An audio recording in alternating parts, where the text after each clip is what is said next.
This is NHTV2, North Haven Government Television, a service of North Haven Community Television. The following program is brought to you through the support of the Town of North Haven.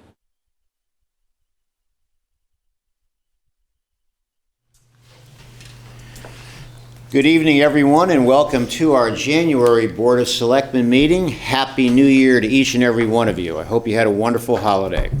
I'm Mike Frieda, North Haven's first selectman, joined, as always, by our second selectman, Mr. William Piper, and our third selectwoman, Ms. Sally Buemi. Thank you for joining us. I'd like to start by asking everyone to stand for the Pledge of Allegiance. I pledge allegiance to the flag of the United States of America, and to the republic for which it stands, one nation, under God, indivisible, with liberty and justice for all. Thank you. Item number 2, any public comments relative to tonight's agenda? I'd like to make a motion to amend the agenda. The first amendment to the agenda is an addition. It's in regard of the appointment of Paul J. Wyman, 24 Kimberly Circle, to the Planning and Zoning Commission as an alternate to fill the unexpired term of Louis Borelli, term to expire December 5th, 2021. Okay. I'll second the motion to amend the agenda. All right, we have a motion and a second. In discussion, I'd like to share with everyone that sadly Mr. Borelli has passed away, and our continued condolences to the Borelli family here in North Haven. All right, motion, second. Any other discussion? Hearing none, all those in favor? Aye. I have a second amendment to the agenda. I'd like to make a motion to remove from the agenda the appointment of Michael J. Frieda to the Open Space Advisory Commission with the recommendation of the Board of Finance for a one-year term to expire December 31st, 2020. All right, I'm actually going to, so you second that? I'll second it also. So, and I want to just explain that about just before, right after the last Board of Finance meeting, the town attorney had called, spoke with Valerie, and indicated that if I were to sit on this open space committee, that what it would mean is I would be ineligible to vote at the Board of Selectmen meeting on an open space parcel purchase. And that, ladies and gentlemen, would be counterproductive. So we're going to bring this back to the Board of Finance meeting January 16th to select another person to sit on the Open Space Committee. Ironically, I just came from the Open Space Committee where we elected the officers there and gave them a mission of what we're looking for, but I'm going to step aside from this and we'll bring it back to the Board of Finance. So we have a motion and a second. Any other discussion? Well, I'm disappointed because I was going to motion to table that because I felt it was a conflict. Okay, well, so I'm out as the Open Space Committee member from the Board of Finance. Yeah, the Open Space Advisory Committee advises the Board of Selectmen on proposed purchases of open space. So you can't do that. So, you know, and what it really means is potentially, not that this would ever happen. Let's say we have a parcel of property that open space comes back to the Board of Selectmen. And if I was on that committee and I couldn't vote here, we could potentially have a stalemate where the parcel could not be purchased because of a split of opinion. So anyway, the bottom line is I'm out, I'm off it, and we'll bring it back to the Board of Finance. And not that that's ever happened, but No. but again, it's probably better not to have that potentially happen. Yes. Right, that's why we have, So I mean, it could be that, you know, you and Sally agree and I disagree. Yes. You know, just as well as, you know, Sally and I agreeing and you disagreeing, so at least it. So the good news here is we all agree on this issue. Yes. Mike Frieda will not be the Open Space Board of Finance representative, so. right, Okay. that's why we have odd numbers of people on our boards and commissions. So otherwise, you could paralyze the board from certain actions. So I think it's appropriate. Okay, thank you. So we're going to skip over item number 4. Can we just have a vote on that? Get a vote. Yeah, we have to motion to remove that appointment. All right. So we have a motion and a second. We have a just need to second. We vote. had the discussion, so all those in favor? Aye. Okay, very good. Motion passes. We'll skip over number 4. We're coming right off the holidays. I'm hoping to have larger updates at the next meeting, so I'm going to table 4. We'll skip over that. And Sally, I know you asked to have this on the agenda. We'll turn it over. Yes, thank you. I appreciate you putting this on the agenda for me. I had a couple of issues that I wanted to talk about with the fire department. And the first one really came to my, the first, there's 2 issues. The first issue regards the expansion of the career firefighters to the Monowese Volunteer Firehouse. There's been discussion of that at various meetings. The Fire Commission has already taken some steps toward that end with some promotions. By the way, did a swearing-in ceremony take place on December 30th? Yes. Okay.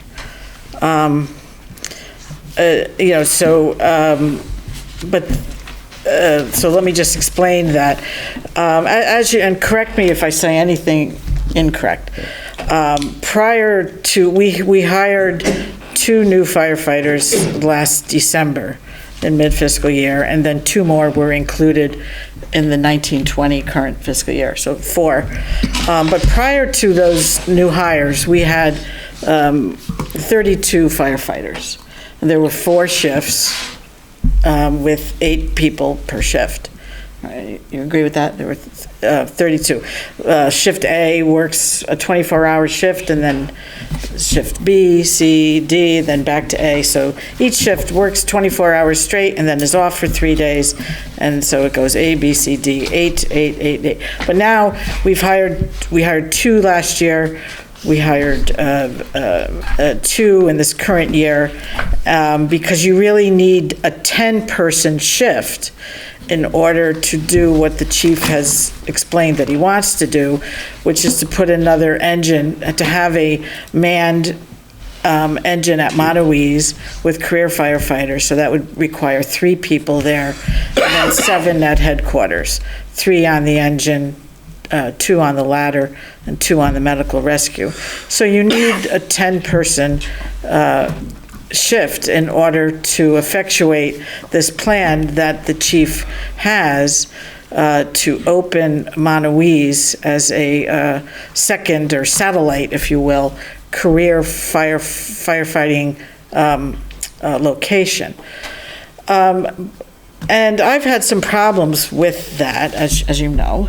And what really inspired me to question the policy was something that I heard at a Fire Commission meeting, which was the September 24th, 2019 Fire Commission meeting. And that was during a discussion of naming the volunteer firehouses. And at that time, the chairman, who's here tonight, the chairman read a letter. This was at the September meeting. The chairman read this letter that was requested for a legal opinion on the authority to name the volunteer firehouses after people. And he had requested a letter, and he read the letter into, in public at the September meeting. I made a copy for each of you.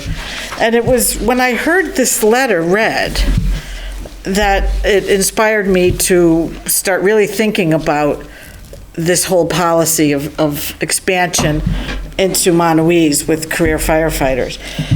Because this letter says, and it's written by attorney Jeffrey D'Onofrio, and in the letter he concludes that the town meeting must or has the power and authority per charter to name town buildings.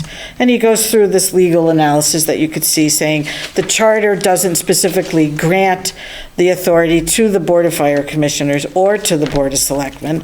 So we voted on it, according to Mr. D'Onofrio, improperly. There's nothing in the state statutes that gives the authority to name volunteer firehouses after people to either the Board of Fire Commissioners or the Board of Selectmen. And then he read the provision from the town charter that says that the town meeting shall exercise and perform all rights, powers, duties, obligations of the town, except as the same may be assigned by this charter. And then he concludes, the power to name town buildings is not assigned to an office, board, commission. Thus, the power to name a town building belongs to the town meeting. Now, the naming of a town building has very little long-term financial impact. I mean, you have to pay for the name, the letters of the name that you pick, and you have to install them, and that's pretty much it. So I started to think about this letter and how it impacts this decision to expand the firefighting, provision of firefighter services to career firefighters at the Montauk Volunteer Firehouse, which of course has many long-range financial impacts for the town, not only in apparatus and equipment and manpower, but utilities and all sorts of insurance ramifications. Obviously, expanding into the Montauk Volunteer Firehouse with career firefighters is a much more significant policy decision from a financial standpoint than the naming of a firehouse.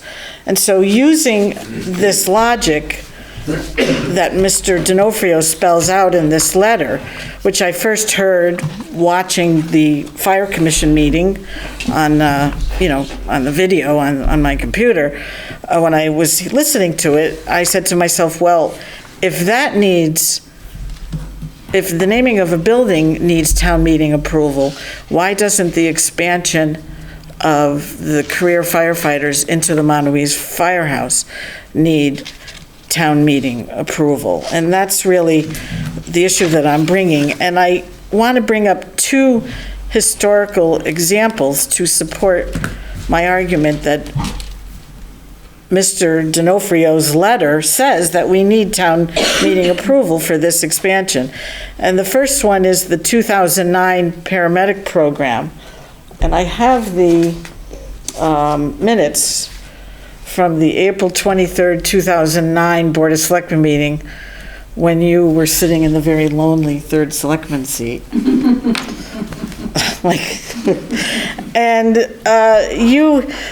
paramedic program went to referendum, which is, the town meeting expanded. I mean, we have budget referendums because at our town meetings, we adjourn our budget town meeting to a referendum. A referendum is really an expansion of the town meeting, a way to give more people, more legislators, if you will, the opportunity to vote on a certain matter. And you, Mr. Frieda, said that you stated that the voters should have the choice whether to implement the paramedic program. You had a little issue with how it should have been worded on the ballot, but you certainly were in support of the town meeting voting on that paramedic program. And the first selectman at the time, who was Janet McCarty, and I'm quoting, explained that she's giving the public the opportunity to voice their desire for the paramedic program, but wanted to make sure everyone understands that what the financial impact will be. So that's my first example of a significant change in the provision of a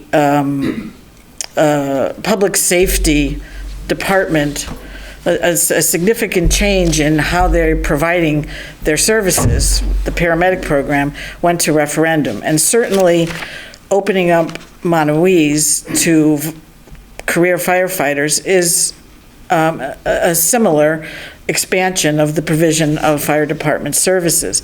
And my second example is much more recent. It is with the supernumerary program, which authorized $220,000 to provide additional security to elementary schools, which was an expansion of the police department function. And of course, that went to a town meeting for approval on June 25th of 2018.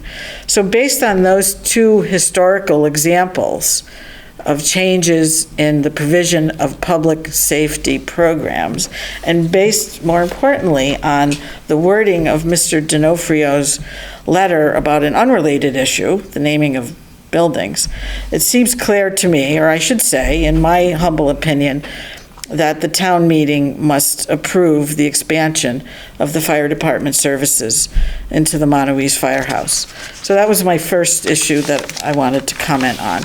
Do you want me to do the second one, or do you want to comment on that, or do you just want me to let my comments stand? Or it's up to you. All right, I'll comment on it first. Sure.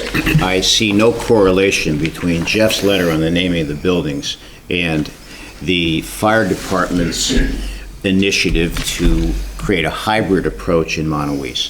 The difference between that initiative and what happened in 2008 with the paramedics was a SAFER grant. It was a $583,000 roughly expenditure that the town had to make, but the town was getting reimbursed in the first few years. And the financial impact of that in year 4 or 5 would have been the full amount. That was put on the referendum back then because it required public approval to get the SAFER grant, and equally important, to hire 4 additional people to support the SAFER grant and get the public to weigh in on the financial impact after 4 years of that SAFER grant. The difference between 2008 and 2019 is also tied into the fact that back in 2008, there were over 35 volunteers at Montauk. We now are down to 9 volunteers, active volunteers at Montauk. So the fire commission and the fire chief and the command staff have an obligation from a public safety standpoint, because 2.5 years ago in this very room, we heard that the response times were not appropriate for someone who had passed away.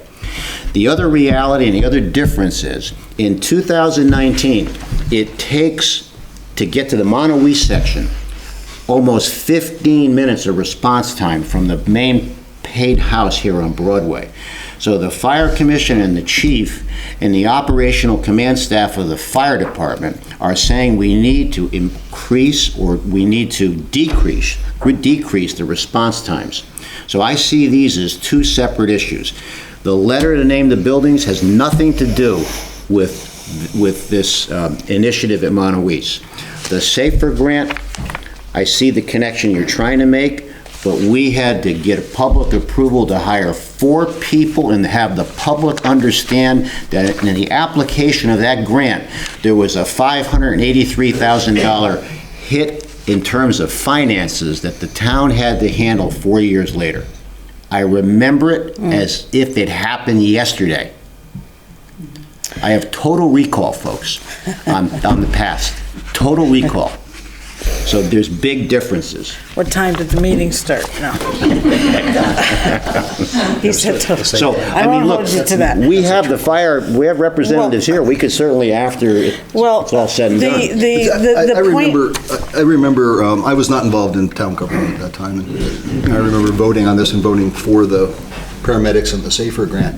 And So did I. And again, I clearly was maybe not as knowledgeable based on my level of involvement as you two, but I did see that maybe as additional services, in terms of, advanced life support being provided by the fire department, that maybe we didn't do that before.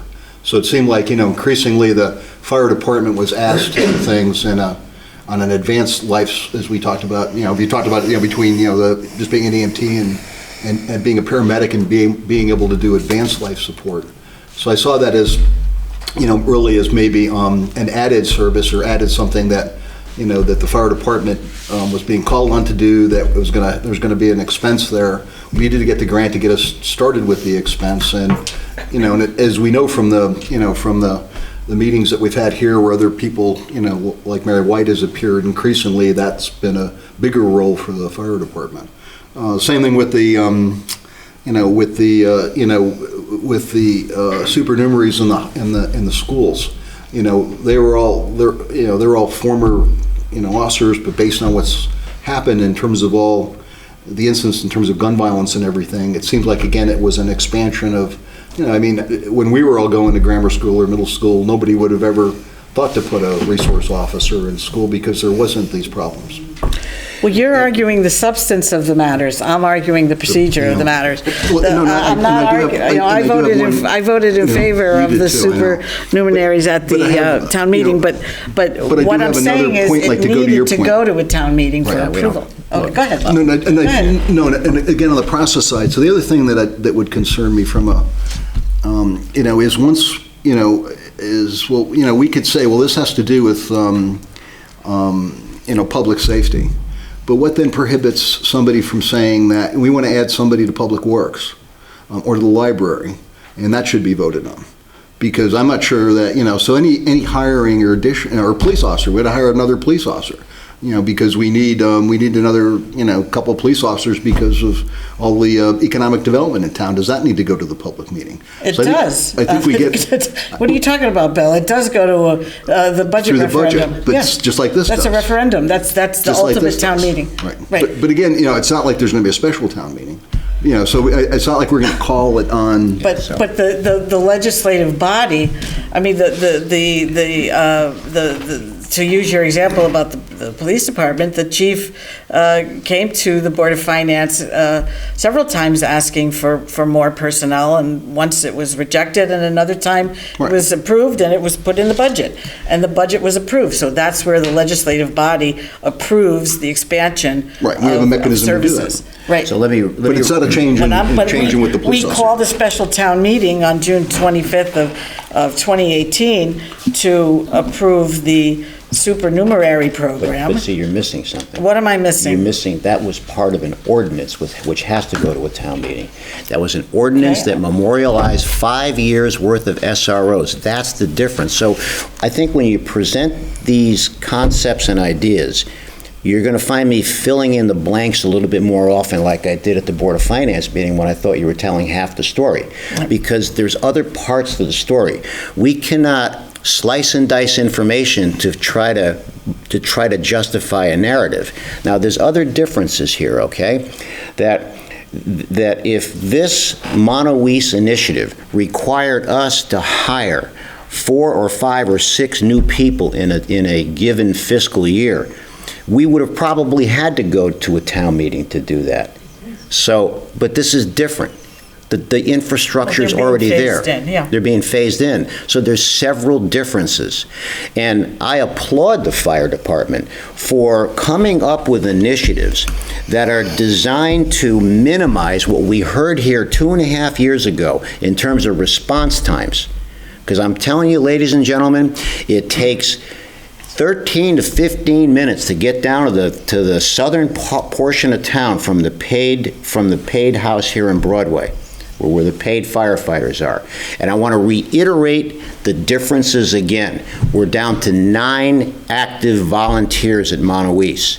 The captain of the Monowese Fire Department, the volunteer captain, embraces the concept. The fire department has done a tremendous job in melding the volunteers and the paid people. The volunteers, as we saw last week, one of the promotions is from the volunteer ranks. So in 2019, I'll sum it up by saying this, and I want to hear Sally's second issue. In 2019, it's a lot different than it was in 2008. With 9 volunteers at Monowese, probably none of whom can respond right away if there was an incident there. This is designed to protect the public and minimize the response times, and I support the initiative.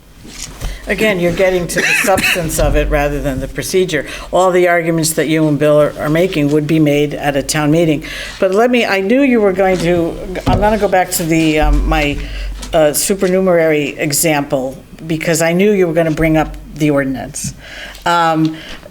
And I just want to remind you that at that town meeting, there were separate agenda items. There was a resolution authorizing the $220,000 for the supernumeraries, and there was a separate resolution for passing the ordinance. And I asked Jennifer Capola, who was in attendance, the town attorney, was the ordinance necessary for the town meeting to vote on the appropriation? She said absolutely not. So I disagree with... Well, wait a minute, wait, you're Yes. mixing the issues up. No, you're, Yeah, yes.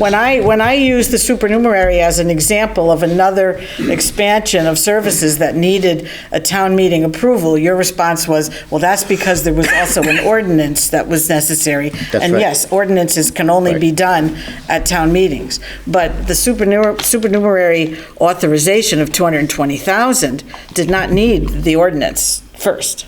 No, I'm not saying that. So- There's two separate issues there. Exactly. So If we weren't going... if there was no ordinance, but you still wanted to start that program, you would still need a town meeting for the authorization of that But 220,000 see, because it wasn't in the But budget. you're not seeing the differences as I'm presenting. What are the- Because that meeting took place in June, correct? Right, June 25th, In June- 2018. In June Yep. 25th. The budget had already been voted on in May. Right. So that was in effect an incremental expense.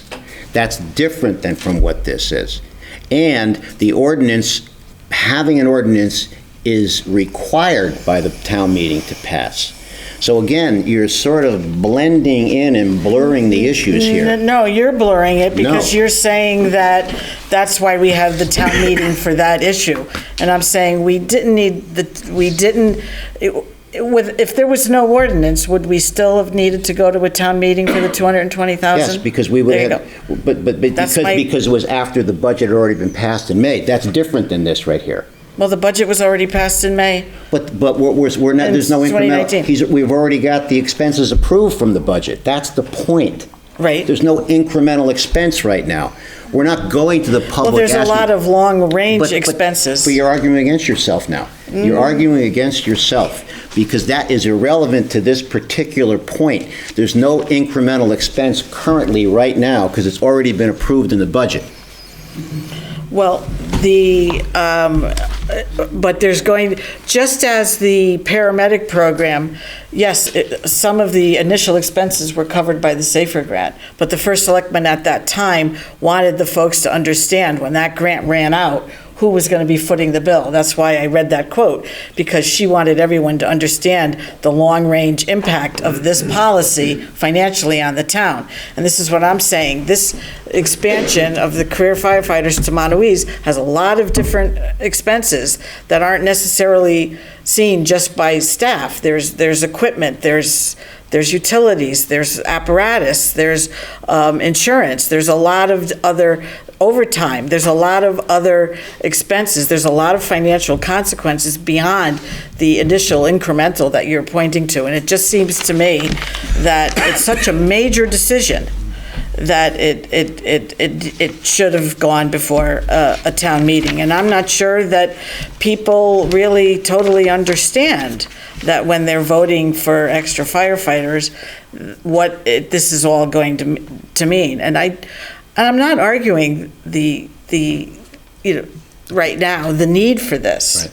And that's what, you and Bill are going into, it takes 15 minutes to get to the southern part of town and this and that, and there's only 9 volunteers. Maybe there's only 9 volunteers because they see the writing on the wall that it's going to be a career facility. I don't know. But What I'm saying is, this is such a dramatic change in the provision of a public safety service, like the paramedic program, like the supernumerary program. Those went to either town meeting or referendum. It just seems to me that our legislative body should have had an input on such a major decision like this. So that, Well, but that's All my... right, we're in yeah. disagreement on this. Okay, And by the way, the yes. reason I'm offering the background data is for these fine people watching on TV who need to know why the fire department came up with this concept to improve the response times on public safety calls. So I'm not sharing that with you. You already know that. But these Yeah. people watching here need to know the full story, not have information sliced and diced without the full story. And that could all be done at a town meeting, and if it was done, correctly, you would get approved. There is no... That's all I'm saying. Okay, I want to get into your next issue. Go Yeah, ahead. that's Go fine. ahead. My next issue also concerns the fire department, because at my agenda item says fire department policies. And the second issue I brought up at the Board of Finance, and I wanted to bring it up again here. And again, this letter from Mr. D'Onofrio sort of reminded me of where I'd like to go with this. And this concerns the promotions that were done. And I questioned this at the Board of Finance meeting, but for those who only watched the Board of Selectmen meeting, I just wanted to give a quick review that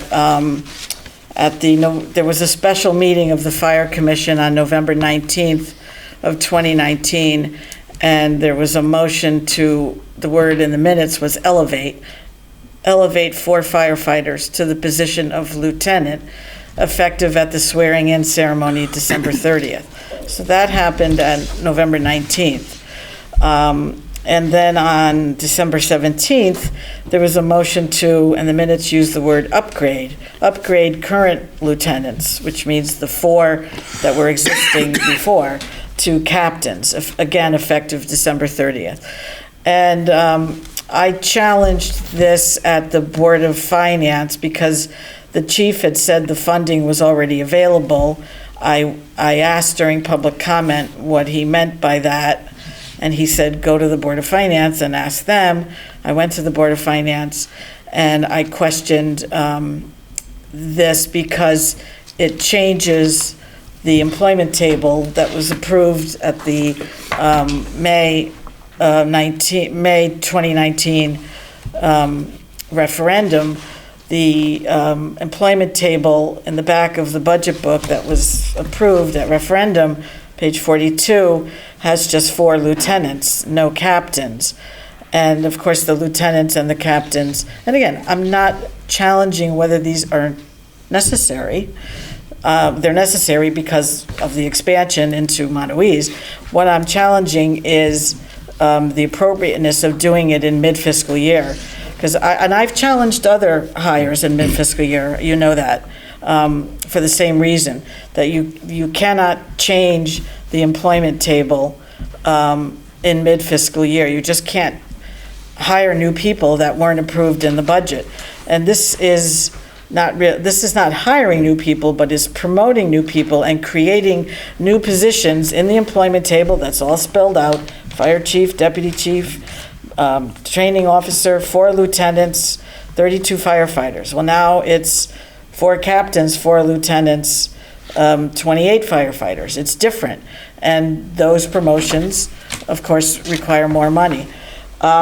So I was told at the Board of Finance that these additional monies for these promotions were being covered by contractual obligations line item in the personnel policy section of the budget. And I responded by saying, well, that's always for union contract extensions. That's what that line item is for retroactive pay. This isn't retroactive pay. This is the creation of new positions within a town department after the budget has been approved. And so just as the chairman of the Fire Commission requested a legal opinion on who has the power to name fire department buildings, I would like to request through you a legal opinion on changing the employment table during a mid-fiscal year. Well, Is that possible? I think Ed explained to you that he has the latitude in that line item, contractual obligations. There was more money built into that line that Ed mentioned to you, that's where it's coming from. Right. So there's no legal dispute on that. So now what we will see in the upcoming budget is a new delineation of the positions. So the money was already approved by the budget. Now, I don't see any need to question it from a legal standpoint. I mean, we also, and you may not realize this, we're also governed by OSHA standards in terms of management supervising X amount of people within fire departments. So a command structure was augmented so that we can be in compliance with OSHA standards, which is very critical to any department, including the fire department. Well, those So- OSHA standards are different now that there's the expansion into. Yes. That's what you're talking about. Prior to the talk of expanding, or the plan to expand, to have career firefighters at Montauk, we were in full compliance with all OSHA standards. But because of, this is another one of those long-term financial consequences that I was talking about in my first issue, because of the expansion to Montauk, that necessitated the need for this new command structure.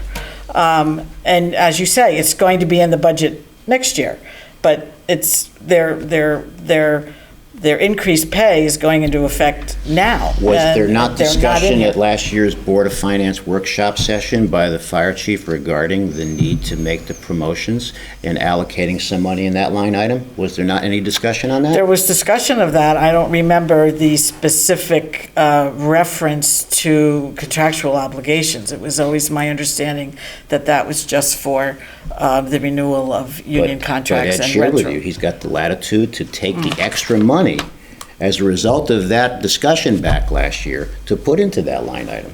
Okay. Ed was very clear about that the other night.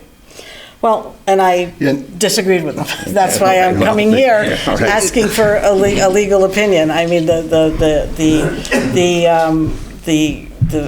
chairman of the Fire Commission was granted his request for a legal opinion regarding naming of the firehouses. I'm requesting, as a member of the Board of Selectmen, a legal opinion on changing the employment table of a department in mid-fiscal year. Bill, you So- were starting to say something. Yeah. Yeah, I mean, ultimately, the only thing we vote on, is the dollars. And that goes back to Mike's argument about, it's in the budget.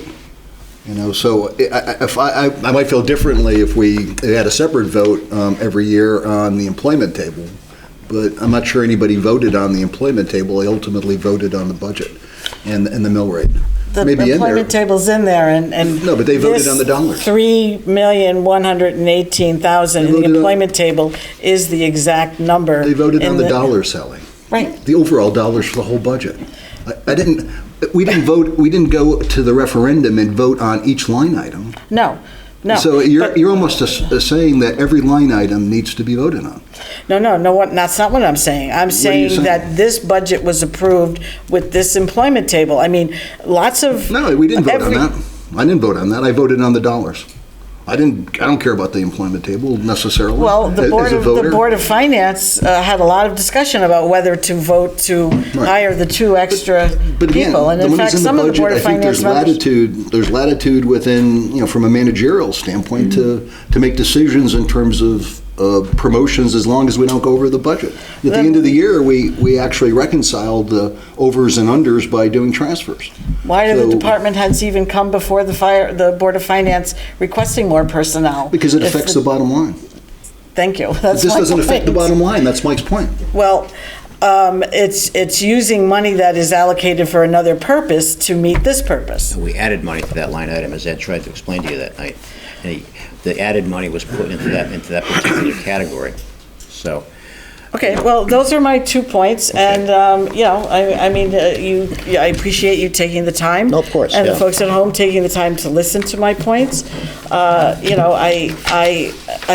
I consider our charter very important, and the charter spells out processes, and when I see or have a sense of a process not being in accordance with our charter, I'm going to bring it up, and I feel that both of these situations could have been done in a better spirit of our charter through a town meeting. So, But all right, so- we're done. I mean, Okay. I appreciate you giving me the opportunity to plead my case, and this is the only time, as you know. I understand, I have to yeah. talk to you guys. I can't talk to you about town affairs privately, so I only can talk to you about them here. And this is, concerns that I have, and I've expressed them, and we can go on. All right, we'll go on then, okay? So, And thank you. I think, we've always appreciated your comments along these lines in terms of, the process or procedure. And I think at least on my side sometimes from, again, based on, my business career, you also don't want to go so far the other way that every decision made by the first selectman is the chief executive officer of the town, or even another board or commission is micromanaged to the point of inertia, where nothing gets accomplished. Because we'd be calling special town meetings like every week. I've called more town meetings here in my administration than I think the previous administrations have combined, the last couple. And we're going to be planning on calling more town meetings. So, I think we're calling one tonight. yes, so that's We're a gonna do good it tonight. segue. So, all right, so let's... I very much appreciate you allowing me the opportunity to express my concerns and my issues.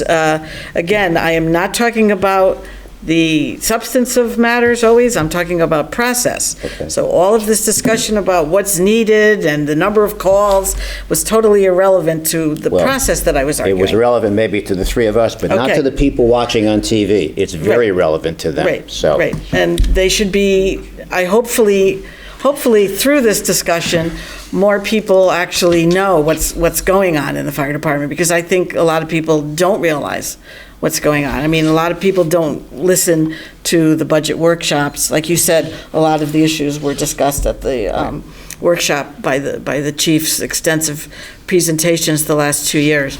But a lot of folks might not realize, what exactly is going on. So let's go. We agree to move to item number 6, okay? Yes. Please So, go back and approve the minutes. That Oh, was did we Yeah, forget do that? that. I was gonna 30 mention skipped that, too. over. I'll make a Okay. motion to approve the minutes of the Board of Selectmen meeting of December 5th, 2020. Thank you, Val. I'll second that. okay, motion second. Any other discussion on the minutes? All right, hearing none. All those in favor? Aye. Thank you.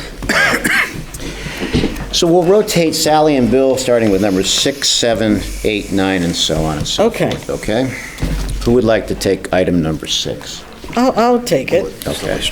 Number 6, consider and act upon a resolution recommending a $2 million appropriation and bond authorization for school security improvements. The appropriation may be spent on the acquisition and installation of equipment, furnishings, and materials, and site improvements, including but not limited to systems, alarms, remote software, displays and computers, servers and storage, identification systems, digital camera systems, video intercom entry radios,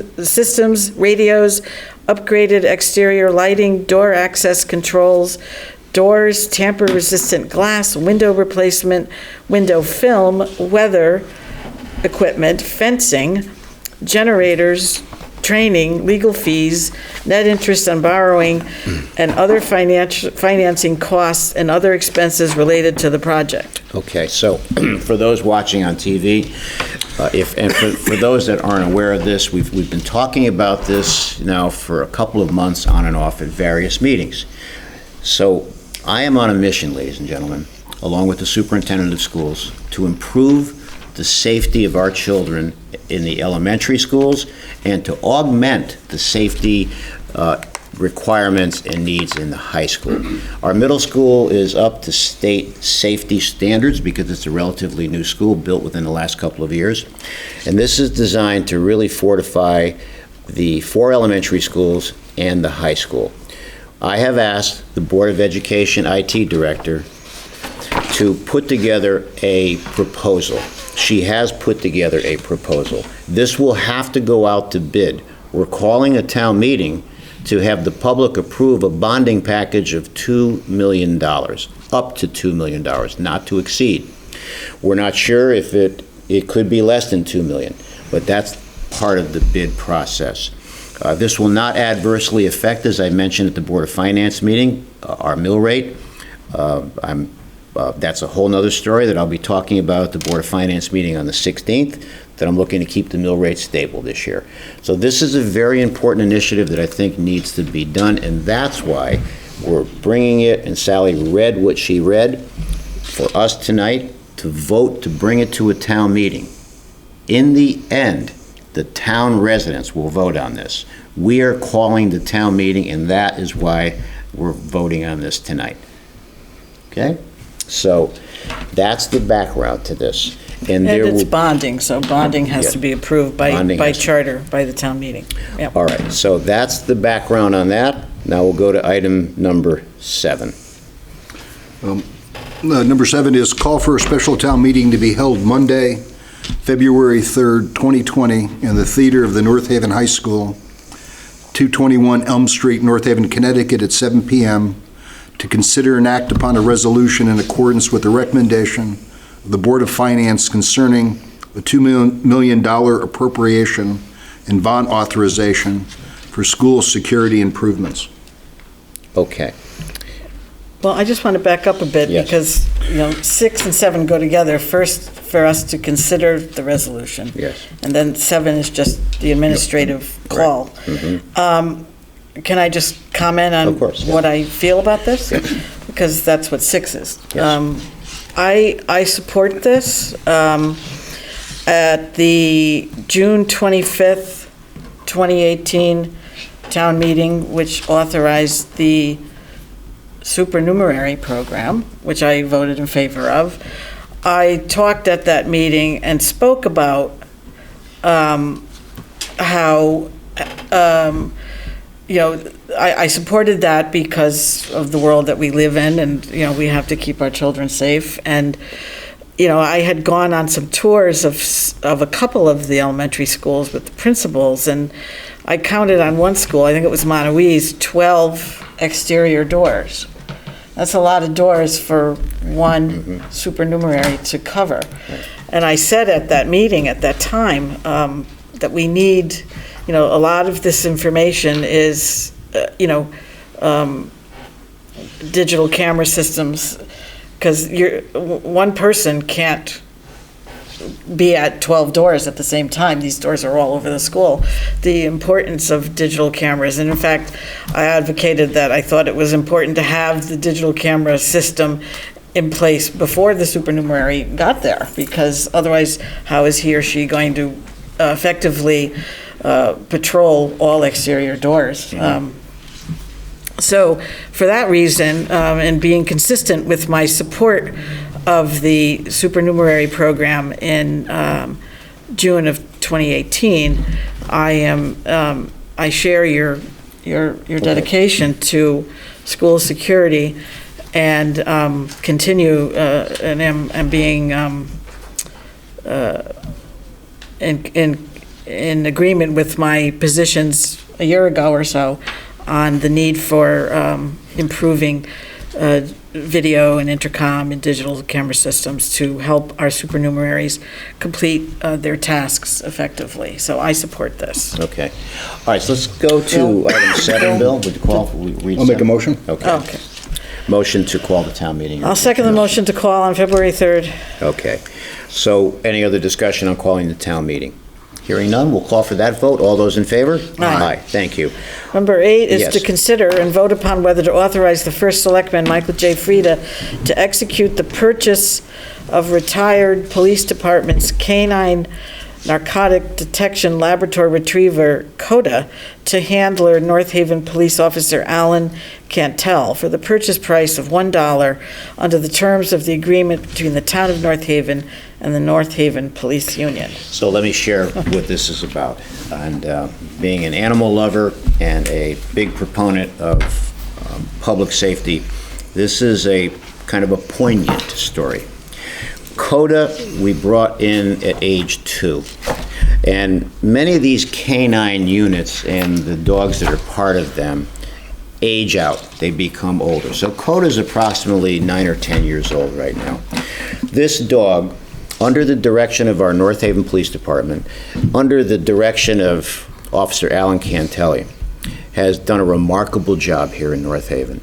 This is a dog, a Labrador retriever, who has busted up drug transactions in the town, personally been involved with having police confiscate over 60 bags of heroin down through the years. A dog that not only has displayed the temperament to do its job in terms of sniffing out potential drug sites, drug transactions, drug distributions. This is a beautiful dog that's also been part of the community.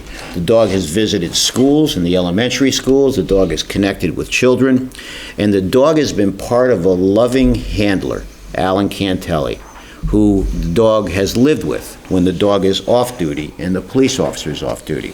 So this is something that I highly support, to have the dog retire, if you will. The dog will retire, and the dog, we're saying here, we're requesting that the dog live with the very officer for whom it served down through the years. Coda's done a great job, Officer Cantelli's done a great job, and that's why we're proposing this tonight. To give that dog the continuity of the same loving home that dog has had over the course of the past 8 years or so. Well, Michael, you know that I'm an animal lover I do. as well, and I certainly support this. I know Coda. I met Coda a few times.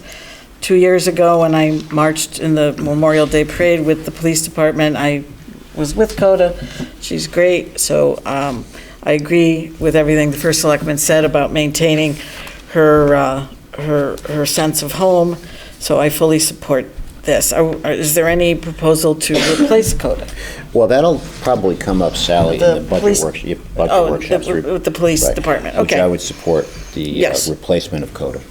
Bill, can we? I just wonder, though, because Coda's not listed in the table of, so do we need a special town meeting to replace Coda? All right, let's I'm only read, kidding, let's so. read number 9. But we agree, I did, I strongly support this too, and I signed a couple national petitions where military dogs have not been sent, have not been given or allowed to be given to their military handlers, and have been sent off to horrible places like Jordan, where the dogs are left in Iraq. So, this is the right thing to do. To make sure that the dog who's served the town so well is actually retired into the home that he's already, like as Yes. Mike and Sally said, have always been, been where the dog is, and that's what the dog deserves based on his years of service. So I'm very much in support of this as well. All right. So, And if I may comment, Mr. Second Selectman, on your humor, or your attempted humor, this is a reduction in the employment table, not an addition, so of course it doesn't require anything, but Only not a for very you. good, not a very good attempt. I just No. tried occasionally, so, No, this is a It was more- reduction, but go ahead. Process over Yeah, okay, substance. okay. I'll mark that one down, though. Number 9. But Whose thank you. turn is it? So I'll make a motion and resolve that the first selectman, Michael J. Frieda, is authorized to execute the purchase of retired police department's narcotic detection canine Labrador Retriever Coda to handler North Haven Police Officer Alan Cantel for the purchase price of $1 under the terms of the agreement between the town of North Haven and the North Haven Police Union. I'll second that. All right, we have a motion and a second. Any other discussion? All those in favor? Aye. Aye. All right, Sally, item number 10. In light of procedural accuracy, could you just go back and read this as a resolution and vote on it, please? Because I want to make sure that when it goes to the town meeting, it's... Oh, because we just had to consider it, we didn't have it as a I resolution. repeated it as an actual resolution, so if you could just read it into the record as a resolution and vote. Okay, so this would be 6A then? Yes. So I'll make a motion to amend the agenda to add 6A, the resolution regarding the $2 million appropriation. Can I make that motion to Yes. amend? All right, is there a second? I'll second that. Second, any other discussion? Hearing none, all those in favor? Aye. Thank you, I Valerie. will now read, thank you, Val, I will now read 6A. Maybe, Sally, maybe let me do, Oh, fine. Here. oh, good, I'm Well, sorry. it's the same thing, but I'll give it, just, go- Just word no, it go in the ahead. form of a resolution, please. yeah, Want me to read it, or? go ahead. So it's 6A now. Okay. I'll make a motion to resolve that the Board of Selectmen recommends that the town of North Haven appropriate $2 million for school security improvements. The appropriation may be spent on the acquisition and installation of equipment, furnishings, and materials, and site improvements, including but not limited to systems, alarms, remote software, displays and computers, servers and storage, identification systems, digital camera systems, video intercom entry systems, radios, upgraded exterior lighting, door access controls, doors, tamper-resistant glass, window replacements, window film, weather equipment, fencing, generators, training, legal fees, net interest on borrowings, and other financial costs, and other expenses related to the project, and that the town issue bonds or notes and temporary notes in an amount not to exceed $2 million to finance the appropriation. Okay, I'll second the resolution as read. all right, we've read the resolution, we have a motion, a second, any other discussion? Hearing none, all those in favor? Aye. Aye, Aye. thank you. Thanks again, Valerie. Okay. Sally, number 10. I wanted to give Sally the, since it's her turn to read the... Yes. Did we do 9? Val, where are we? We did do 9, Yeah, yes. 9. Okay, so 9, yes. Yeah, that's the addition to the agenda. Read that, gentlemen. We'll get through this, folks. Okay, I am going to start with item 10, appointments and resignations. I will move for the appointment of Paul J. Wyman, 24 Kimberly Circle, to the Planning and Zoning Commission as an alternate to fill the unexpired term of Louis Borelli, term to expire December 5th, 2021. Okay. So we have a motion, we have a second. I'll second. All right, any other discussion? Hearing none, all those in favor? Aye. Thank you. I'll make a motion for the resignation of David J. Mons, 23 Windsor Road, from the Board of Police Commissioners, term to expire December 5, 2021. I'll second the acceptance of that resignation. David, I'd like to thank you for all your years of service to the Police Commission. Thank you. We appreciate your efforts. All those in favor? Aye. Aye. Next. I'll move for the appointment of Robert Hannon, 26 Highland Park Road, to the Board of Police Commissioners to fill the unexpired term of David J. Mons, term to expire December 5th, 2021. Is there a second? I'll second that. All right. Mr. Hannon will be transitioning off the ZBA to become a Police Commission member, and his last meeting with ZBA will be the January meeting before the Police Commission meeting later in the month. Robert, thank you for your willingness to serve on this Police Commission, and thank you for all of your efforts down through the years on ZBA. Calling for the vote. All Yeah, those- that was my question. In fact, I looked here and didn't see his resignation from ZBA, so I thought he was going to fulfill both, and I consulted with Jennifer Coppola today, and she didn't have a problem with him being on both, but he'll now that he he'll come will. on. He'll come Yeah, on, it's a yes. lot. Okay. All right, all those in Yeah, favor? Yeah, if I just can say, I've attended some ZBA meetings over the years, and I know that Robert Hannon has done a great job as chairman of the ZBA, and I'm fully confident he'll do a great job on the Board of Police Commissioners. I've had the opportunity to see him on ZBA, and so I fully support this. Okay, all those in favor? Aye. Aye. All right, next. I'll motion for the appointment of Kevin Rossi, 555 Pool Road, number 206, as tenant commissioner to the Housing Authority for a 5-year term to expire December 31st, 2024. Second? All right. We have a motion and a second. Thank you, Kevin, for being willing to serve. And I'd like to ask for the vote on this. All those in favor? Aye. Aye. Very good. Thank you. I'll Next. make a motion for the reappointment of Robin Wilson, 45 Summer Lane, to the Community Services Commission for a 3-year term to expire December 31st, 2022. Is there a second? I'll second. All right, we have a motion and a second. Any other discussion? Hearing none. All those in favor? Aye. Thank you. I'll motion the reappointment of Deborah L. Moore, 155 Ridgewood Avenue, to the Economic Development Commission for a 3-year term to expire December 31st, 2022. I'll second it. All right, motion and a second. Any other discussion? Deborah, thank you for your willingness to continue to serve. All those in favor? Aye.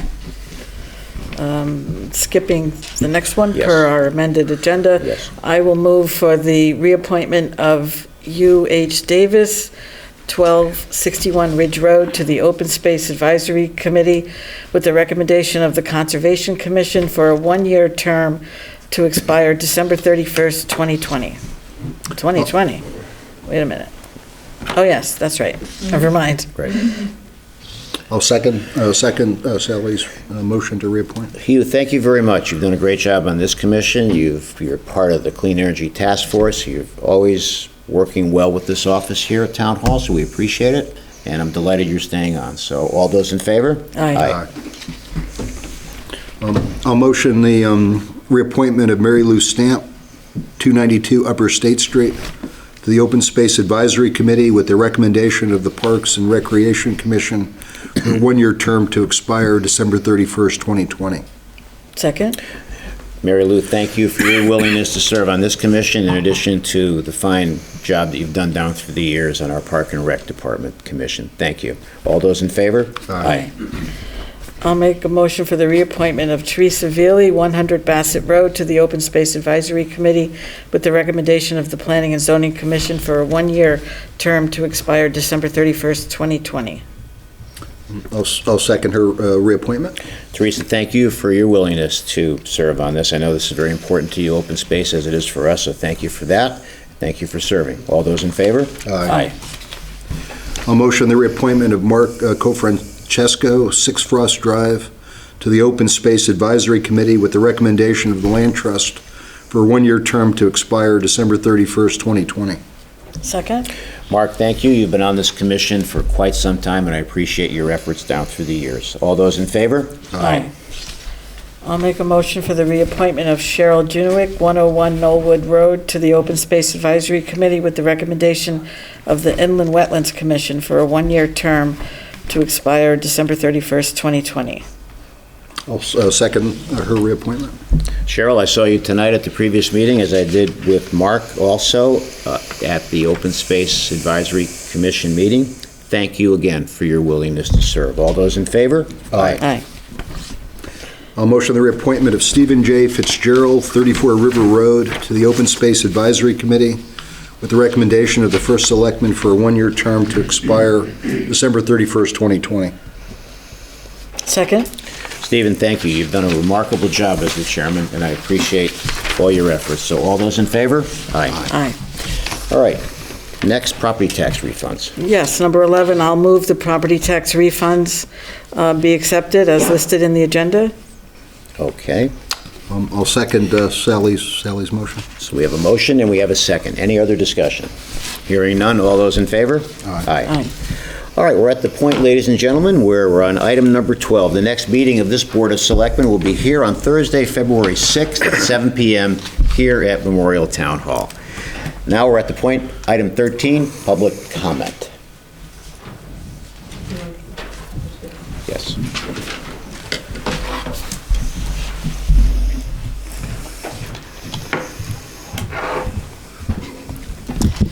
Good evening and Happy New Year, everyone. Nancy Barrett, Crestview Drive.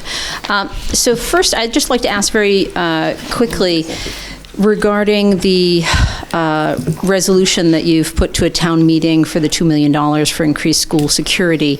I'm just wondering, Mr. Frieda, are you aware of any previous grants that have been obtained by the North Haven Public Schools, specifically since the Sandy Hook shootings, to address safety as a result of the safety audit that was conducted by the police chief and the previous superintendent? I believe in 2014, there was a $199,000 technology grant and another $75,000 grant that was generally for increased security. But I just wasn't sure if there was any additional grants and what will happen to all of those improvements. So this came up at the Board of Finance meeting. I think you were at the Board of Finance meeting. Yes, I was. And the question came up, and we said that the school system was rejected most recently on a grant for school security. Yes, And I there- know. and Yeah. there was- so I'm asking about previous grants. previous grants, we may have received grants in the past, you know, Right. but that has nothing to do with what we're talking about right now. Your question was, did we have any grants we applied for? Yes, and we were rejected on school No, security most Let me ask my recently. question again. Please do. My question was, the previous grants that the school systems have in fact received since the Sandy Hook shootings, and I believe Sandy Hook happened in 2012, seems to me about a year later, we received a series of grants from the federal government, from the state government, from other sources, specifically to address improved security and safety in our school systems. And I mentioned two of them that we definitely received. One for $199,000 for technology, another one for $75,000 that I think was generally for increased security. So my question is, what is going to happen to all of those improvements, and were there additional grants Oh, I see. that were also acquired by our town, in which case, do we really need $2 million on top of those grants that we have already So received? thank you for clarifying your question. Sure, of because course. it I'm was sorry if it wasn't clear It before. was nebulous the way you presented it the first Okay. time.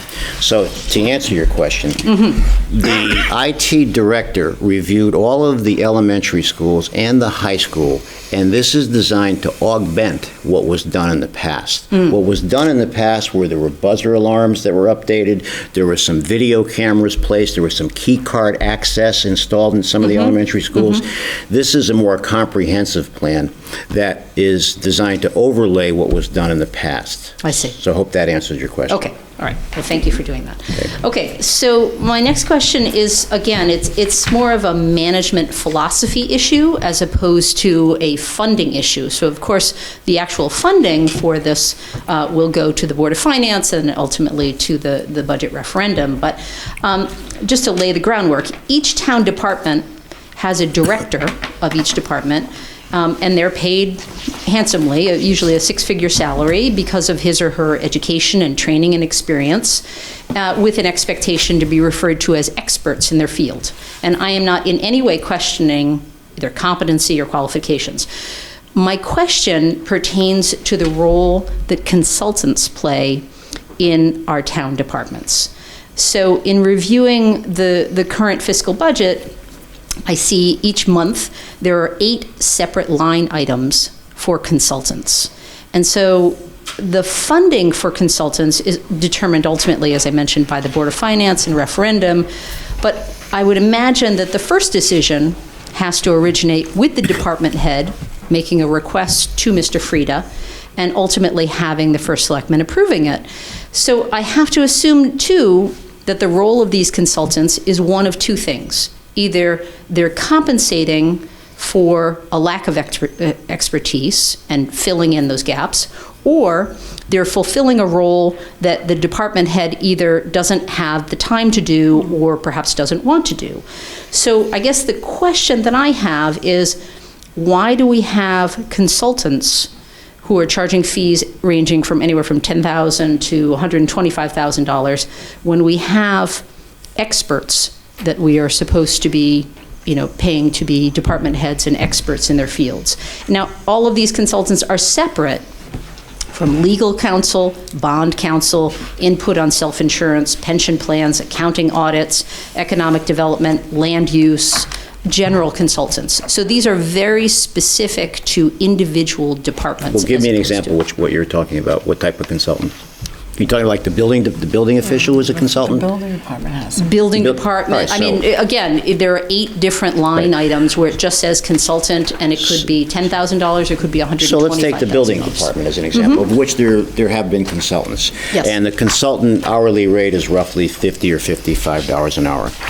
That consultant's role is to do inspections and to approve permits that generate money for the town. So when we look at building department fees that we saw last year were like 1.8 million, Many times it's the consultant that starts the process to generate the fees that follow. So there's always a trailing flow of revenue to offset those expenses. Because we don't have the full-time resources in the building department, as an example, to conduct those Right. those reviews. Right. So the consultants are done to help the taxpayers, because we're not paying benefits, there's no pensions, we're just paying an hourly rate to derive a revenue, trail of revenue that comes in that far offsets the expense of the consultants. So that's Okay. why. Okay, so, but in each one of those cases, we really need to be thinking about the revenue that's generated from a net income standpoint. Well, we are. We always do that. Because when it's only $10,000, that's one thing, but when it's $125,000, like the fire department consultant who is doing the plan reviews, then that's a bigger chunk of the revenue that's brought into the department, right? $125,000 cutting into, But that's say, what we do that every day here, Ed and I. We manage the Right. finances every day. I understand. That's part of the operational aspect of being a CEO, and in Ed's case, being a COO. That's what we do here. We I do it every day. understand. I understand. We micromanage the finances of this government every day. So what you see in the Board of Finance, and as you have now had your first meeting, Yes. is that everything you see, we've already vetted it out during the course of the month. Every day, Ed and I are talking and managing these finances. Right. So we're already doing it. And in most cases, yes, it's a positive. The paramedic program happens to be running a $51,000 deficit. So we're paying for that program, and we're only bringing in 13% of what we hope to be bringing in revenue. And I understand it's an accounts receivable issue. But in some cases, it's not paying So off. I thought we answered this at the Board of Finance meeting too, and I think I said that when we look at the fire department, and we look at the fact, even though that position has not generated the revenue, with the aggregate fees that the fire department is generating, far offsets all of the consultants combined. Far offsets it. So what we're concerned with here is aggregate revenue offsetting expenses. What we don't do is say, well, there's one position there and, it's not quite generating the revenue. Yeah, we'll look at that, but when we look at the bottom line, the fire department revenue is significant versus the expenses of the consultants. Each consultant has an offset of revenue, and that's how we manage it. I understand. So, okay, good. Okay, all right. Well, thank you for clarifying that. And I think you'll get a chance maybe to further ask those questions at the Board of Finance. Absolutely. No. And as I said, from a financing standpoint and from a funding standpoint, I understand that goes to the Board of Finance and ultimately to the people. I was just asking from a managerial standpoint in terms of an overall philosophy. It seems as though we have quite a few consultants that are listed in our budget book, and then we have a whole additional list of consultants that are not listed in the budget book. So, okay, so that's issue number 2. Issue number 3, I believe I first heard about this at an October Board of Fire Commissioner meeting. Someone told me to go watch the video. I wasn't able to attend in person. But there was a proposal made to erect a cell tower behind the West Ridge Firehouse on Ridge Road, so between the firehouse garage and the Ridge Road School. And so I'm just wondering if this proposal that the fire chief had warned may be controversial. I'm wondering, has this been addressed by the Board of Selectmen, or are you aware whether it's been addressed by the Board of Education, since that it abuts the school grounds? And have there been any consideration of the public safety or property value implications? And I have to remind everyone of the communication towers that were erected on the top of the Ridge Road School, as well as behind the police department, with no specific public input about those towers. Yes, there was an opportunity for people to talk about the overall $14 million package for the police department, but there was no specific input about these towers. Then the one that's behind the police department, of course, is next to the library and across the street from the daycare center and rec center. So there's been quite a bit of concern among people that live in the Ridge Road community about the prospect of a giant communication tower being erected. And I'm just wondering if you're Yeah. aware of this and if there's any discussions among the Board of Selectmen. No, there's no need to, because we already decided we're not going to move forward with the cell Oh, tower. well, this is news to me. Right, so- Okay. Yeah, so we're, Okay. based on the fire chief's recommendation, the fire commission was involved, recommendation to me, I agree, we're not moving forward with it. Oh, okay, well, this is news, because at the meeting, I thought it received complete endorsement from the Fire Commission. So it's been. It did. There's been a reversal of that decision. Okay, I'm glad to hear So- that. Okay. That's news to me, because the chairman is here, and he knows I was at your December meeting, I think. Yeah, last month. It's true, the fire commission originally The supported fire it, commission was but- fully supportive. But after And I- thought, it's not happening. So, Okay. now, Okay, when just so was you that? know, the way this works, Yeah. the way this works, okay, that any cell tower that goes up as a proposal in any municipality is decided upon ultimately if the carrier decides to dispute the city or town's decision. The siting council in Hartford weighs in the final decision. That's the way it works. Doesn't it have to go to our planning and No. zoning and all of It that? supersedes that. Really? Those are the laws. Okay. So, I'm glad you and I can clarified. tell you, as president of CCM, we go through this all over the state of Connecticut. Mm-hmm. Municipalities contest cell towers, and sometimes the carrier withdraws the proposal. Mm-hmm. Other times, they go forward, and then it becomes a dispute between the municipality. The siting council holds a meeting. Sometimes the siting council approves it. Right. So, Okay. but Well, this thank you for initiative clarifying that. I appreciate it. This initiative will not take place in Okay, North Haven. So. great. Okay, that must have been decided, because I questioned it at the December 17th Fire Commission meeting, and I don't think anyone at the Fire Commission said anything about it being, The chief came to me with Finito, the chief So came to me with a when- recommendation Okay. this past week. okay, so Very it was recent. recent, all right. Yes. good. Okay. I'm glad to hear it Yes. as well. As the chairman knows, I had concerns about it. I know originally, the commission saw it as a win-win for, that it wasn't impeding the operations of the fire department. Remember, that was your main consideration, and it was a revenue source for the town. This was a private installation. So- And so I'm glad that, It's not going to happen. okay. All right? Great. Well, that's Very great. good. News to me, too. Thank My you for my last bringing it point, up. this will be very brief. So I would just like to say that I support Selectman Boehme's contention that there should be clearly defined and adhere to criteria for calling a town meeting, whether it's bonded projects or non-bonded projects or petitioned requests. And that this process should not be subjective or even discretionary, but rather internally consistent with our town charter. And regarding the specific example that she gave for the fire department, as it exists today, the fire department could not open the Montauk's Firehouse, correct?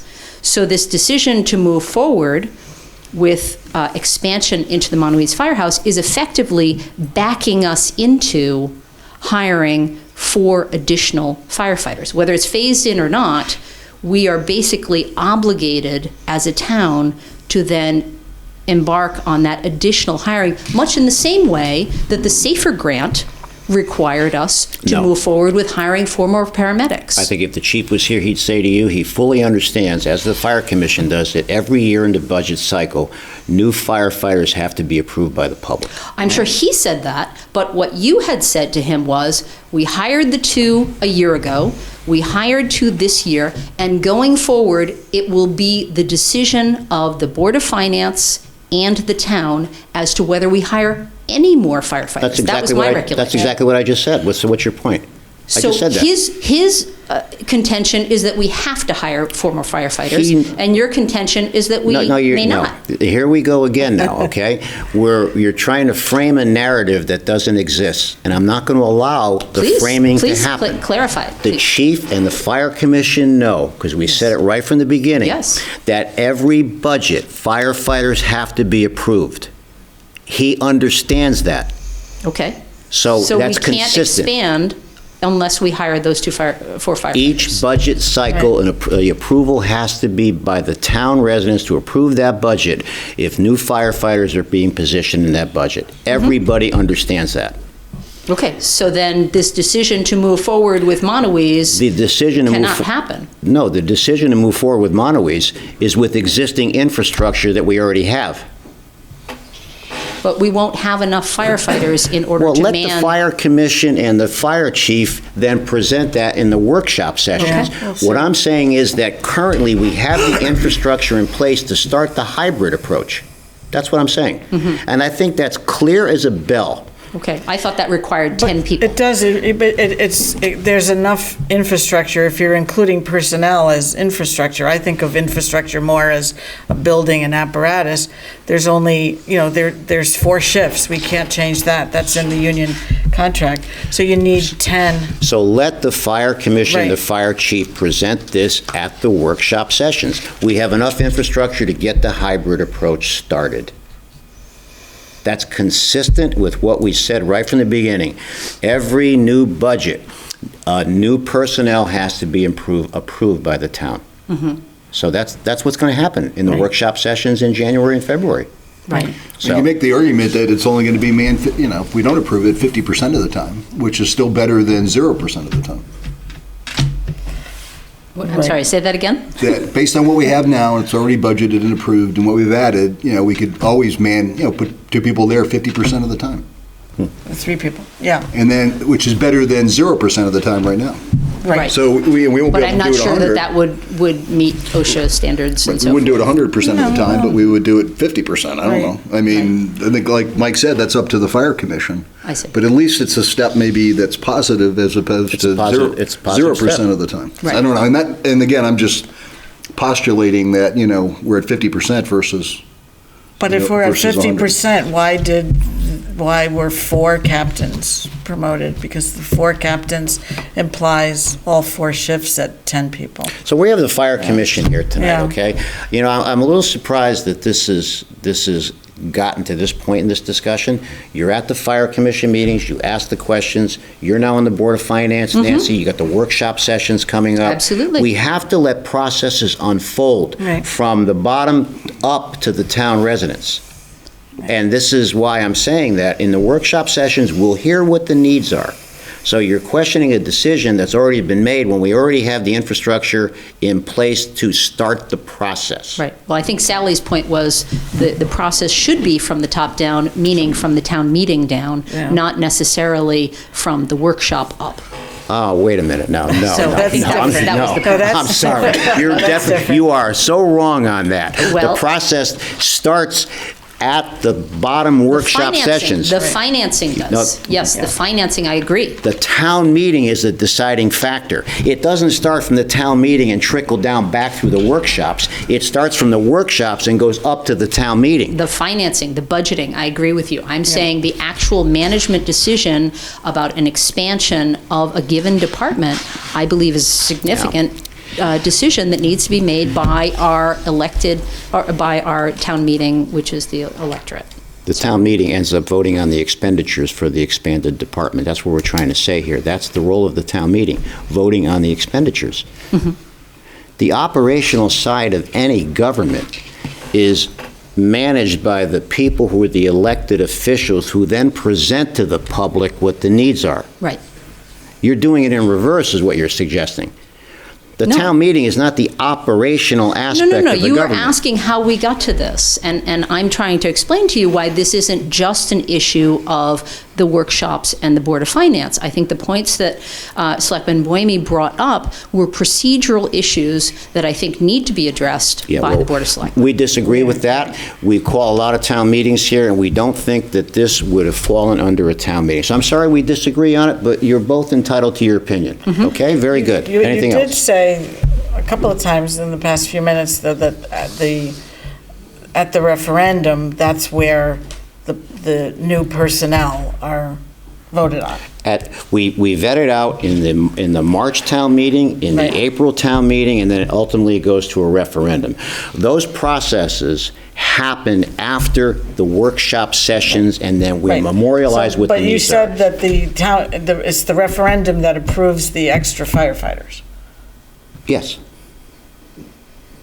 Or if the money's already, I know what you're going to say. We had You know what I'm gonna say, We appropriated because- $140,000 that we used to, the 'cause- money was already there. So I don't think we need to revisit I that know, in the but past. when you said several times that the referendum must approve the firefighters. The how- referendum approves the money. The money for the firefighters. I had to say, what about last, Well, the money was already approved. December. The referendum approved the money, $140,000. Last Right, I think December, you that- hired that's two sort of a firefighters basic in issue mid-fiscal that year. I disagree Yeah, with don't- both don't- Mr. we don't Frieda have to go and back Mr. there. We Piper. I fought that fight. we appreciate your opinions. We've given you the time tonight to Yep. express them. We disagree with you, Right. okay? Well, the surplus does not justify spending any way you want. What do you mean surplus? What's surplus? Any surplus funds doesn't necessarily justify spending it any way you want. The point that Bill was making was, well, the money is there. Well, no, No, that was appropriate. there's value to a process. That's not a and that- surplus fund. That's a line item that was an expenditure. That's not a surplus. I'm You saying can have any, overages and unders all the the time. point you were making was additional funds, if they're available, then You there's just no mentioned a question. surplus, though. What is a surplus? A surplus is what's derived at the end of the fiscal year. I'm saying in an So you were individual line. incorrect in the way An you... individual line item can be a surplus as well. But a It can either be a deficit or a surplus. The money, Under or the overspend. 140 was in there. We spent the money for the two firefighters. So Mm-hmm. in the end, there is always going to be a surplus here in the government, at least in the last 10 years I've been here. Mm-hmm. And we take the surplus and we roll it in as revenue in the following fiscal year to give it back to the taxpayers. Mm-hmm. So let's not jumble up and have a juxtaposition of events that are incorrect. Mm-hmm. Because I'm going to be very diligent at this meeting correcting I people who appreciate that. try I appreciate to create the wrong juxtaposition of events. Very good. Okay. And that's We why, appreciate your- we appreciate As Mike your- said earlier, that's exactly why, I think we've created over, Mike's tenure over 10 years now, very responsible actions by all the department heads and the Board of Education in terms of not spending money that doesn't need to be spent. I think they work within their budgets, they stay within their budgets, but they do have some flexibility and have to have, that's what we do the adjustments on every year. I mean, you've got to, you can't, again, I understand both you and Sally's, the points you've made about process and procedure, but again, I'm on the other side of the coin, you can't, if people are acting responsibly, in terms of the first selectman is the CEO and the department heads, we don't want to micromanage it so much that they have no flexibility and everything grinds to a halt. Because all we got to do is come to have a special town meeting, and then, or a regular town meeting, that actually people will vote on, but not necessarily care much more about what the mill rate is or the bottom line.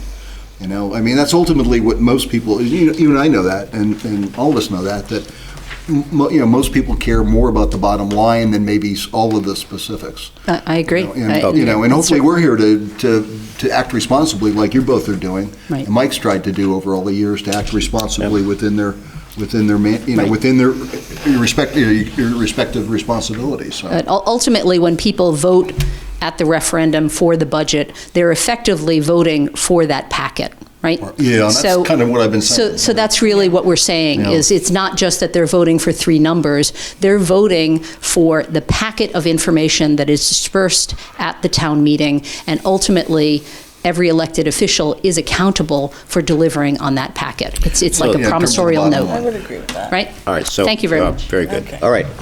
Yes, sir, Mr. Criscola.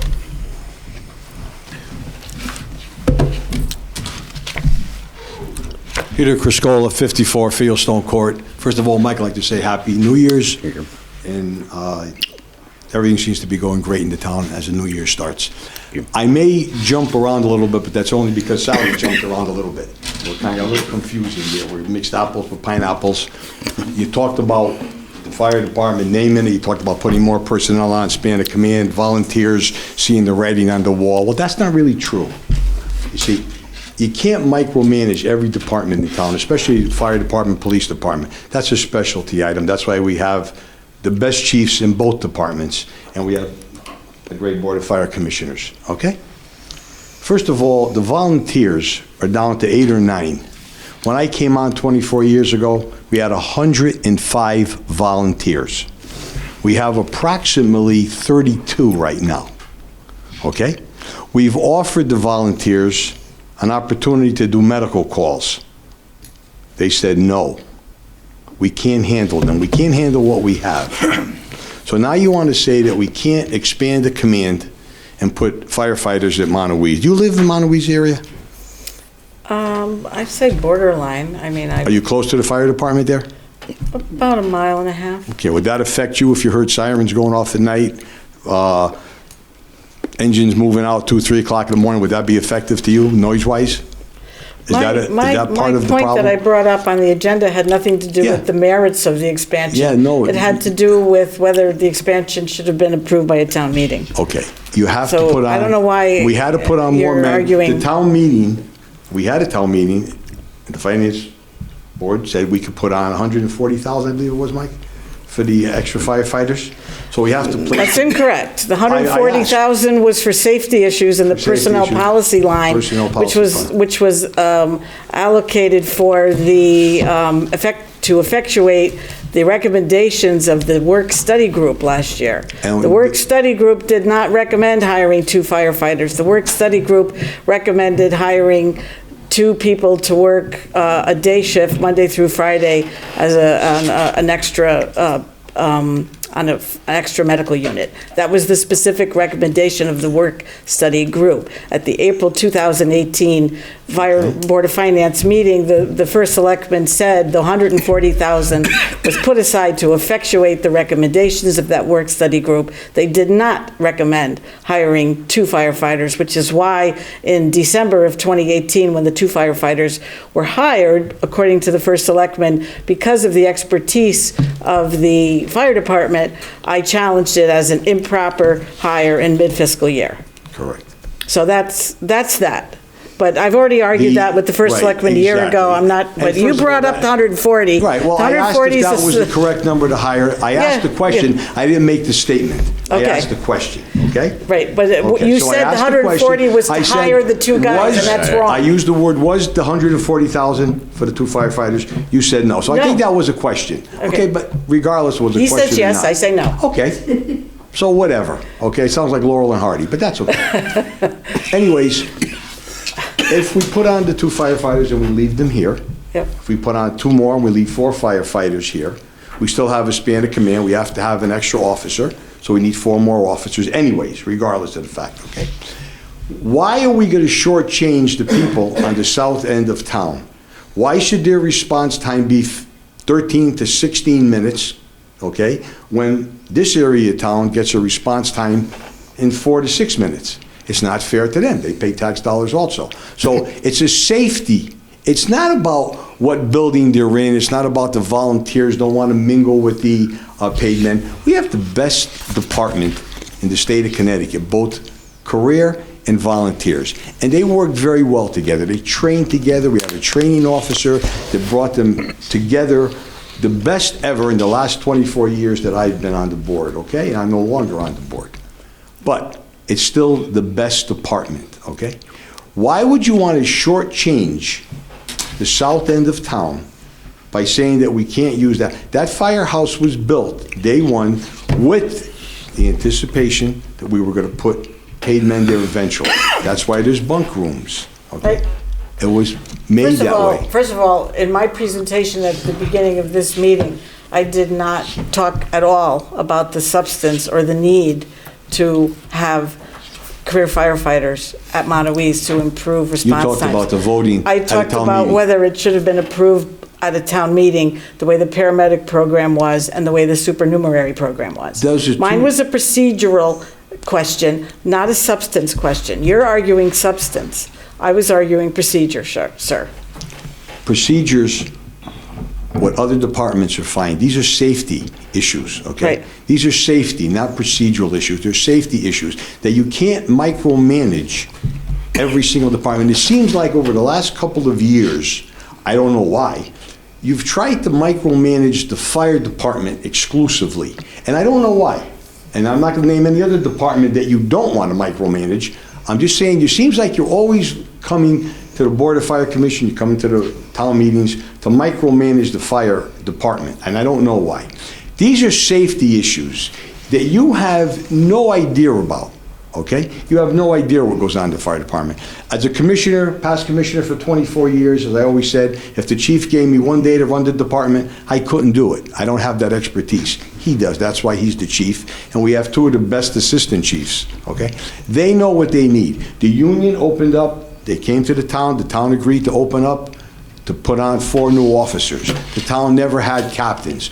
We could have bumped up and made 8 lieutenants, for that matter, for span of command, 3 to 5 with a working officer. Now you're going into 8 to 10 to 11 maybe down the road, okay? The town is, when I came on, we did, I don't know, 2,200 calls with 27 firefighters, I believe.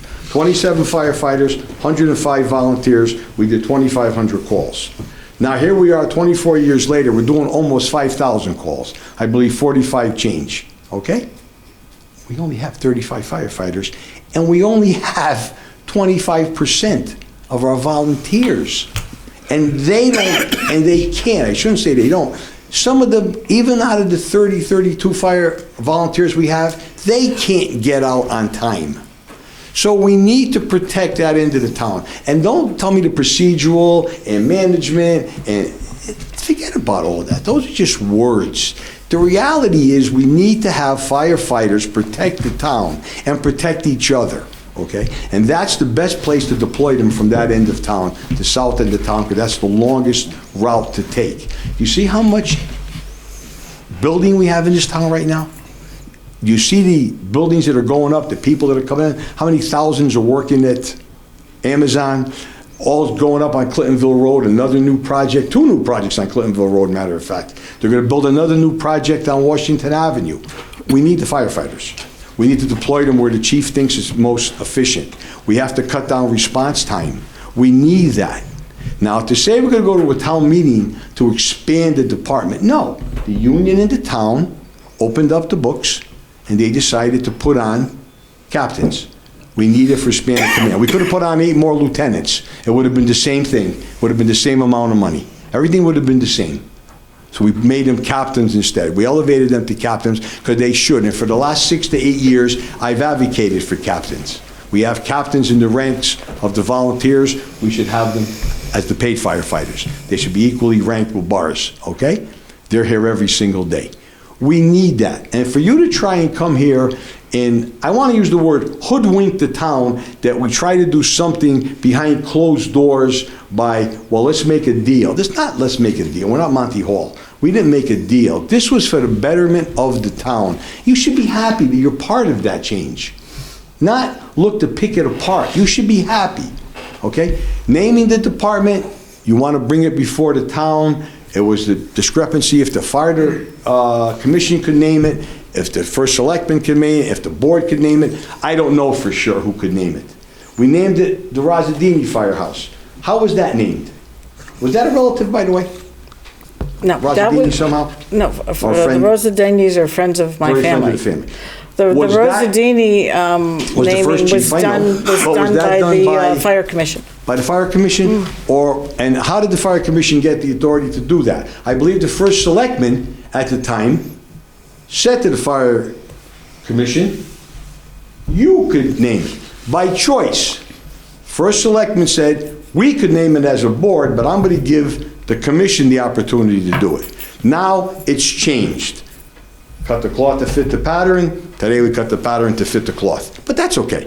Whoever makes that decision, I'm sure it's going to be the right one, and will ultimately name the Aubert Firehouse. I hope Because so he's the too. most deserving I only brought up ever. the issue because of that letter from Attorney Right. D'Onofrio. Right, correct. But seemed to go along with my argument that, because he said in that letter, the town meeting has legislative authority unless it's specifically given away. So I was using that legal analysis Right, to apply exactly. And to the because you're a lawyer, to the that was very expansion good. of the fire department. You've given meritorious arguments tonight, Mr. Criscola, in support of You expanding. can call me Peter. My father was Mr. You've given, Peter, meritorious arguments in support of expanding the career firefighters to Montauk.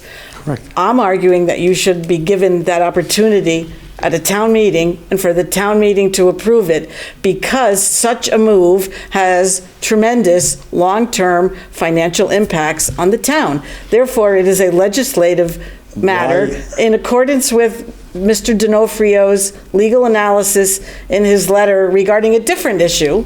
Right, a different That's- issue, that's the yeah. key point, different issue. It's a different issue, but legal analysis It's a applies equally to No, it's a different different, issues. no, it's a different issue. You Yeah. know that as being an Yeah. attorney. Yes. It's a different issue. It's how the man or the woman with the black robe decides on that particular day, and they make case law. He's saying anything that's not any authority not specifically given away belongs with the town Not meeting. specifically given away. Right, so I'm It was using a that same contract that- argument. It was opened up between the union and the town for a necessity. First and foremost, we did not build the Montauk's Firehouse just to have a box that houses 2 engines and tables and chairs.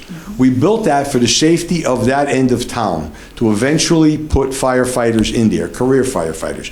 We knew that. That was a step going forward. As we hire more firefighters, we're not going to leave them here in crowd and still have the same 13-minute response time. That would be foolish, okay? If we hired, let me ask you a question.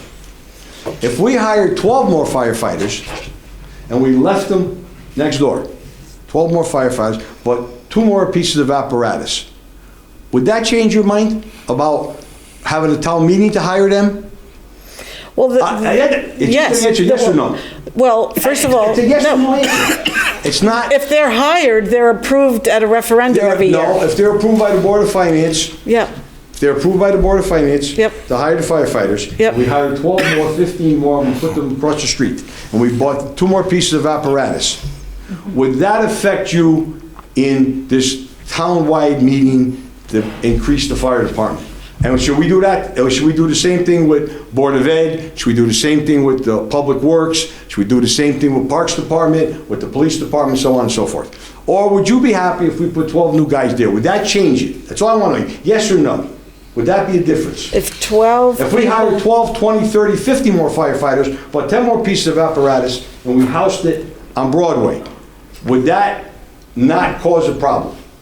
No. Okay, so then you're telling me that because we're moving the same people to a different location, that causes a problem. Your argument is not consistent, even as an attorney. Yes, How it could you is. take the 20 people, leave them there, and you don't care if we First spend it was the money on 12, 20? now it's 20. What did I say to you? If we hired 10, 20, or 50, or we bought 20 pieces of equipment, Well- that's just a figure of speech. Now, Yeah. you want to start splitting words, come to the fire commission meeting, ask I those do. questions head to head. I No, do. you don't.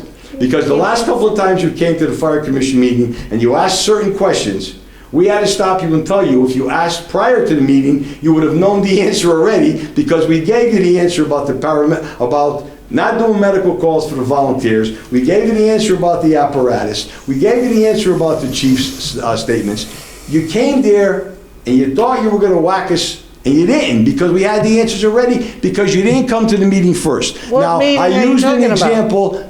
Sally, you know what? You have the time, it seems, to micromanage even 60 pages of what time, what date, what minute, what second. That's impressive to me. Not important, but impressive. You're not listening to what I said to you. I said the 4 firefighters, and then I said if we put on 12, 20, or 50. That's just a figure of speech. You said no matter how many we hired or how much No, apparatus. I didn't say no matter how many. No? Okay, when I said if it was 50. Now you're changing the question after I gave the When I answer. said- Mr. Criscola, would you like an answer to the question of why the past couple of years I have, as you've been implying, been focusing on the fire department? You Yeah. said you don't know why. I don't know. I've said why many times, I've written why many times, and it all goes back to the workshop that the fire chief gave before the Board of Finance in 2018, where he requested 16 new firefighters, which was an almost 50% increase in staff. And I said publicly, and I wrote it, if any department requested that high of a percentage increase, I would be looking very hard at it. And I believe I am fulfilling the obligation of my oath of office to look at it. And I took it upon myself to spend a year educating myself about firefighting, about volunteers versus careers, looking at dozens of other fire departments, talking with other chiefs, talking with our chief, meeting with the chairman. In fact, the chairman of the Fire Commission commended me on a couple of occasions at Fire Commission meetings and thanked me for my efforts and saying that he believes that my efforts in educating myself has helped to educate the public. Am I not correct, Mr. Chairman, that you commended me several times for my exhaustive research because I didn't want to shoot from the hip. I wanted to educate myself before responding to the fire chief's request for an almost 50% increase in personnel, which is what it was in 2018. Correct. He wanted 16 more. How could I swear when I'm sworn into office to fulfill the duties of my office to the best of my ability? How could I do that without taking it upon myself to educate myself about such a large increase? I thought, wow, this is serious. This guy really thinks there's some problems in this town. Let me educate myself. That's why I did it. And I came to the conclusion after that endeavor that what we really need in this town, because 65% of our calls are medical, I came to the conclusion that what we really need is a weighted day duty, Monday through Friday, extra paramedic. Mr. Frieda commissioned a work study group who studied the fire department for 7 months, a bipartisan work study group. They studied it for 7 months and came to the same conclusion, that what we needed was a daytime weighted day, 8 a.m. to 6 p.m., whatever, Monday through Friday, a second medical unit. They came, a bipartisan group with Republicans and Democrats, came to the same conclusion that I did. So I resent your comment that I am trying to, what was it, hoodwink? I don't know that term. That is, I am insulted by that. You shouldn't be. When in fact, You shouldn't be. I am trying to educate myself to help provide the best services to meet the needs of this town at the lowest possible cost. That's what I'm trying to do. You look at it as hoodwinked. You should not. I look at it You should not be as thin-skinned. If you're going to sit there, don't be thin-skinned. Madonna, me. Okay, why don't we, I think we made our point. Yes, okay, that's fine. Okay. But I'm not going to be insulted by him Insult. for what I thought, what I thought- did, what the chairman commended me for doing. You thought, what you thought was right. You thought was right, okay? Do you have a problem with me educating myself about the No, operations did of the you hear fire what I just department? Do you have a problem with me Absolutely trying not. to provide Absolutely this not. town with the best services Absolutely not. at the lowest possible cost? Absolutely not. Oh, good, okay, then I can do my job? I think I you have should. your permission. I think you should. Thank you. I think you should do your job. Thank you. I don't think you should be so sarcastic and I'm belligerent only being up there. sarcastic because of how you're treating me. And No. the people at home hear how you've treated me, and they have no problem with me responding in like kind back to you. Listen, Sally. Yes, When Peter. nobody's treating you any worse than you think you're being treated, because you're not. You're being treated the way you come out when you come to the meetings. You reprimanded the volunteers, you beat them up at a meeting, you come and you just When want have I ever reprimanded? I supported the volunteer You reprimanded the abatement. listen, let's not even go into that. You I supported reprimanded the them. volunteer You reprimanded abatement. them, you ripped them apart, and they walked out because they didn't listen to the second half of your speech. So let's And who not told even them go to there. walk out on me, No one did. Mr. Criscola? No one told them to walk out. Okay. That's in Okay. your mind. Yep. That's in All right. your mind because you All right, think that people are the vindictive. first selectman hit his gavel. Going back, I know he hit the I'm mallet, gonna- and I'm the gonna bottom line respect is his gavel and be quiet. the bottom line is you just can't put firefighters on an 8-hour shift in the daytime with a paramedic unit. They need to have a fire suppression unit. You just can't keep adding rescue trucks. I'm going to ask one question before I Well, leave. I wasn't I'm the gonna only ask one who question thought that. before I leave. Mr. Monaco and Mr. Hallahan felt the same way. And I thought both of them were wrong, and I told them that. Yeah. Can I ask one question before I sit down? Do you have fire insurance on your house? Yes. Okay. God forbid, have you ever had a fire? No. Do you anticipate having a fire, ever? My, Do you anticipate having a fire ever? no. No. Why would you waste money on fire insurance then? You should cancel it. This is why we have fire apparatus. This is why we have fire suppression apparatus. So when we send the firefighters to your house, God forbid, for a medical emergency, and all of a sudden right around the corner there's a fire that breaks out, we don't have to go and knock on the neighbor's door and ask to use their hose because we have a rescue truck. We have a piece of fire apparatus that suppresses the fire. That's why we want them, that's why the men need them for safety. That's all. Again, Thank you I very wasn't much. challenging the substance of the move. I was challenging the procedure, ladies and gentlemen. All right, Thank you. let's move forward, okay. So, any other comments? All right, hearing none, we'll call for a motion to adjourn. So moved? All right, is there a I'll second? second. All right, we have a motion, and we have a second. All those in favor? Aye. Thank you, ladies and gentlemen, and we look forward to seeing you at the February Board of Selectmen meeting. Have a good evening. Thank you. The preceding program is brought to you in part through a grant from the town of North Haven.